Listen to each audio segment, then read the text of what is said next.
Hey everyone, Lee Taft here. Welcome to Speed Tips from my garage in the classroom. Today is episode number 77. All right, today is kind of a revisiting type day of something that I talked about not that long ago. I think it's just something that it's one of those, you kind of get an itch and you like way deep in your back and you can't get at it. And this is one of those pet peeves of mine. I think we're just making a huge mistake in this profession when it comes to multi-directional speed, in particular lateral speed, in particular taking off from facing this way and running this way. Okay, I just consistently see coaches trying to say that they know better than laws of human movement, and that is a huge mistake. Okay, so here, hang on one second. Okay. So, if I'm going to go vertical, I want to jump vertical, I think I could ask a 6-year-old how their feet should be positioned to jump vertical. And I don't think any of them would ever do this. Okay, I think they would figure that out. I think they would know right off, if I want to go up, I have to push down. Okay, if I want to go forwards and I'm starting from a standstill, so that means I'm accelerating. I'm moving a mass that is still. Okay, I'm changing its inertia. I am going to have to push back. And my angle that I push back is going to be roughly 45 degrees. Stronger, more powerful athletes might drop a little bit. Weaker athletes are going to be a little higher, but they're going to have to push back in order to go forwards. Now, if I want to go this way, okay, my mechanics change because I am not in a typical forward gait. I'm now in a lateral standing position, and I'm attempting to get to a linear gait. Okay, this is not like the 5-10-5. This is a base stealing. I'm turning and I'm running. Okay. So I still have to get this way, okay? Now, if I stand like this, okay, right now I'm divided, I'm symmetrical, okay? I've got some of my weight in front, some in back. But if I'm going to ask you a question and I wanted to go this way, okay, my center of mass is right behind this pipe, which leg pushes me that way? It's obvious this one does. This one, it makes no sense for this one to even have a say in it. It shouldn't have a say in what I'm doing going this way until my center of mass is pushed by this back leg past the pole, and now this leg has a negative shin angle, and then it now can push and take off. So if I'm in my start stance, down in a 40 or a track stance, okay, I automatically have a negative shin angle. When I am here, I do not have a negative shin angle. I have a positive shin angle here. Okay, so let's do this. Let's go ahead and make this less positive, and let me kind of tilt this way a little bit. And even like some will say, get on the outside of their foot, which is a mistake because now you are going out of dorsiflexion into plantar flexion, and you're going into eversion, and we've basically taken the ankle and we've made it like putty. It isn't ready to push or even receive force, okay? So even if I shift a little bit, okay, if the point of the push-off is right there, this is touching well, you can't really see it that well, but this is touching my toe, the ball of my foot, okay? Look at how much of my mass is behind it. This is still the dominant pushing leg. Even though, even though it can't push me that far, it has to get me over this leg. Now look at the difference. Now all of a sudden I can go. As where if I start pulling with this leg, I dissipate the forces of this leg. So I've washed the benefits of both legs by using this front leg. So even if I tilt and I get over this front leg, but keep in mind, I'm not this way, so I'm not using hamstring and glutes, powerful pushers.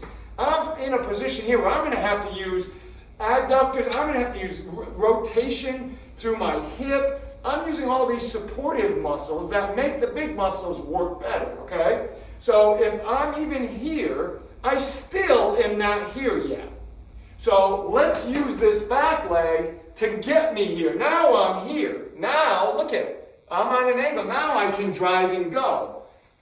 The back leg gains energy when the front leg opens. When it gets that action. This is an action which gives a reaction back. So as I push and I go, so if I'm down here and I go and I push, that opening action helps the back side. Okay, it's an action-reaction.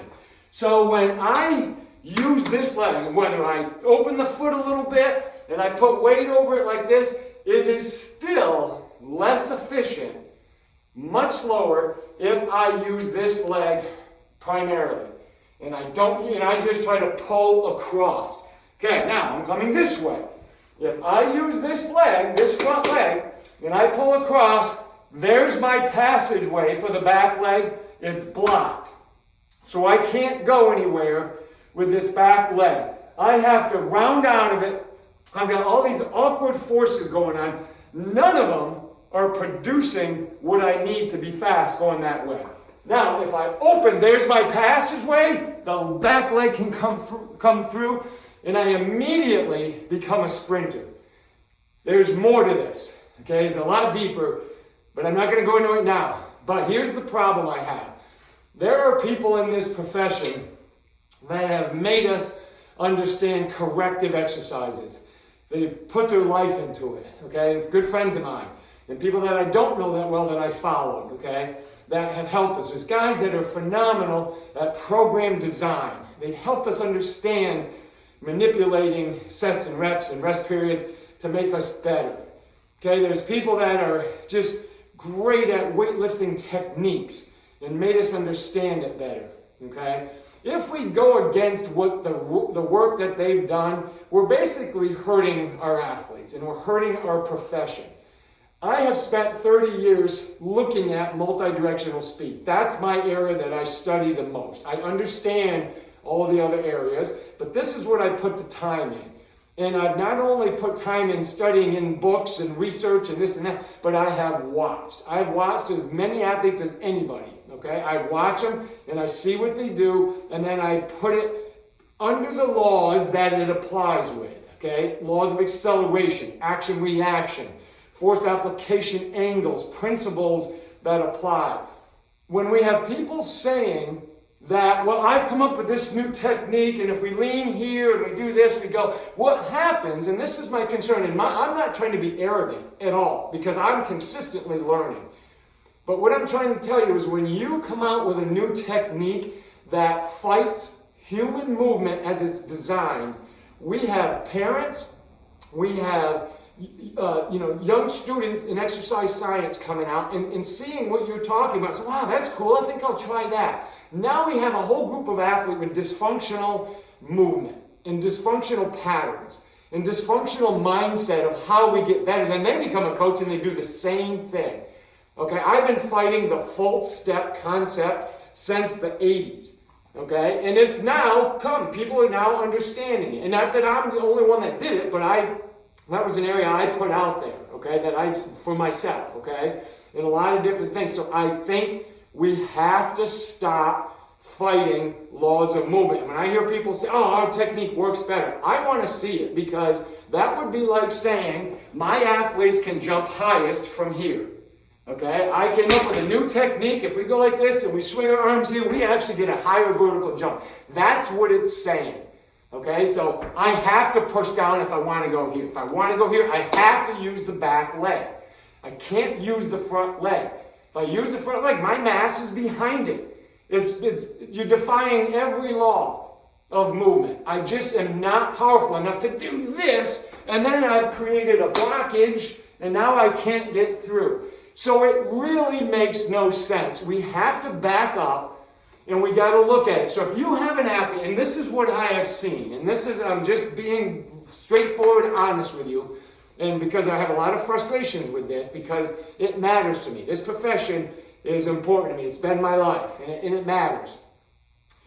When somebody says to me, we get this technique, and then when we take off, we lean here and we go. But when I see their video, or when I see their athletes training for the NFL Combine, and they're actually on the Combine, and I actually watch them, you know what happens for a lot of these guys who do this? They put their hand down, they say they go here. When they actually push off, what happens? This leg ends up doing that. So everything that they've preached to their athletes and that they say that actually happens really doesn't happen anyway. You know why? Because human movement wins. Laws of movement are going to win. Gravity is undefeated. Okay? Acceleration angles and optimizing those is undefeated. If you defy them or try to, you're going to lose. You're not going to move as well.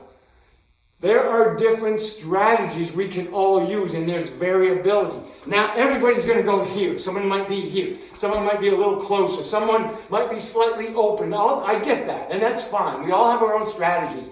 That's where our individuality as a coach comes in. But don't try to defy laws. You're going to lose that battle. I've never beaten the laws. I've never been able to get an athlete to be faster going forward and doing that. Never. I've never had an athlete quicker doing that because it's defying laws of movement, stretch shortening cycles, application, force application angles, all the things that we all should know. Okay, so I am passionate about this area, as you can tell. We got to stop trying to reinvent the wheel so that we can, I don't know, sometimes it's, and I know sometimes it's unintentional. We just don't know. Like I've screwed up. If you saw some of the stuff I did back in the early 90s, I cringe at it. It's just that I didn't know any better.